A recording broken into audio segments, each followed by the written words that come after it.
Minister గారు. Thank you అధ్యక్ష. ఏదైతే అనురాధ గారు చెప్పారో వారు కూడా చాలా కన్సర్న్గా చెప్పారు.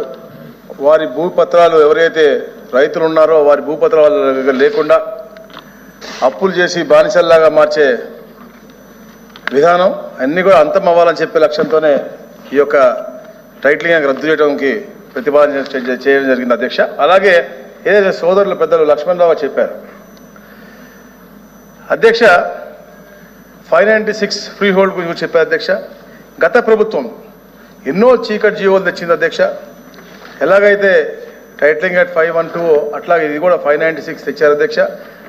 దీంట్లో దాదాపుగా 9 లక్షల చిల్లర ఎకరాలు ఆల్రెడీ ఫ్రీ హోల్డ్ నుంచి మార్చడం జరిగింది. 39,000 ఎకరాల పైచీలకు రిజిస్ట్రేషన్ జరిగింది అధ్యక్ష. దీనిపైన పూర్తిగా అధ్యయనం చేస్తా ఉన్నాం. ఎందుకంటే అధ్యక్ష వారికి తెలుసు డికేటీ పట్టాలు డిఫరెంట్ ఉంటాయి అధ్యక్ష. ఎక్స్ మిలిటరీ ఉంటాయి, పొలిటికల్ ఆఫీసర్స్ ఉంటాయి, లేదా పొలిటికల్ ఫైటర్స్ ఉంటారు, ఫైటర్స్ ఉంటారు, అలాగే ఫ్రీడమ్ ఫైటర్స్ ఉంటారు, సఫరర్స్ ఉంటారు, ల్యాండ్లెస్ పూర్ ఉంటారు, రకరకాలుగా ఉంటాయి అధ్యక్ష.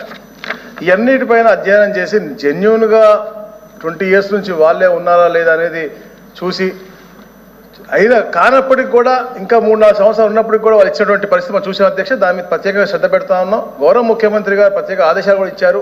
ఫీల్డ్లో రియాలిటీ తెలుసుకుని అన్ని కూడా అధ్యయనం చేసి చేయమని చెప్పారు. ఇంకా 30 రోజులు అయింది అధ్యక్ష.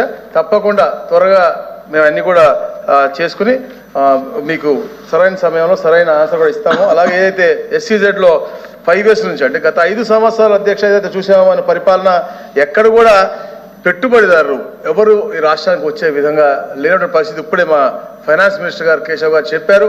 పెట్టుబడిదారులు అందరూ కూడా పారిపోయారు. నూతనంగా ఏదైతే ప్రభుత్వం ఏర్పడిందో ఎగబడి వస్తూ ఉన్నారు ఇప్పుడు. కాబట్టి తప్పకుండా వారికి కూడా ఎందుకంటే ఇండస్ట్రీస్ వస్తే ఆటోమేటిక్గా ఈ రాష్ట్రం మళ్ళా ఎకనామికల్గా బాగుంటుందని చెప్పి లక్ష్యంతో పనిచేస్తూ ఉంటుంది. కాబట్టి తప్పకుండా అది ఒకసారి ఒక ఛాన్స్ ఇచ్చి వాళ్ళకి లేని పక్షం తప్పకుండా ఏవైతే హక్కుదారులు ఉన్నారో వాళ్ళకి కల్పించే విధానంగా మేము చేస్తామని చెప్పేసి తెలియజేసుకుంటూ అధ్యక్ష, ఏదైతే గతంలో భూమాత గడప కోత వలన ఆ రోజు రావణుడు హతమయ్యాడు అధ్యక్ష, ఈరోజు ఈ యొక్క చీకటి చట్టం వల్ల గత సీఎం అధికారం కోల్పోయిన పరిస్థితి ఒక కారణం అని చెప్పేసి కూడా తెలుసుకోవాలని చెప్పి తెలియజేసుకుంటూ అధ్యక్ష, I beg to move that the Andhra Pradesh land titling repeal bill 2024 be passed.